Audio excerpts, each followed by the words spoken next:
Isuzu 4HG1 engine.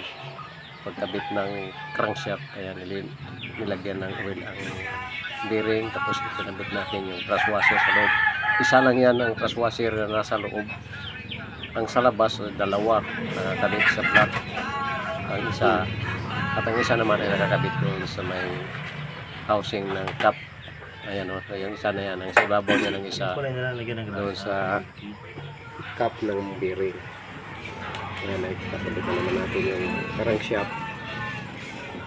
Dandahan lang, hindi tabingi para iwas gas-gas. Muna na ka. Okay na, at na ikabit na. Ngayon, lagyan na naman natin ng main bearing bolt. Pagkatapos na yung talagay yung ano niya, no? Lagay na ang kanyang cap.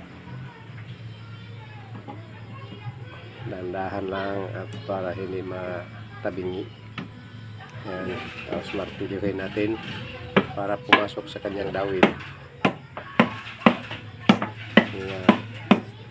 Pagkatapos ay saka natin lagyan ng bolt. Pagkatapos natin ilagay ang mga bolt ay ito-torque na natin. Ayan, fast forward. Ito-torque na natin. Ito yung head bolt torque specification at nakikita nyo yan. Kaya na malamang magbasa. Ayan o. Ayan, nire-review na lang natin yan. Tapos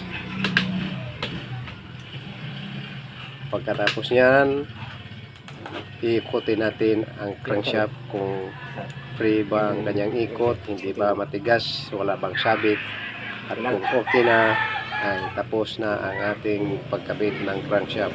Tagumpay na ang crankshaft pagkabit.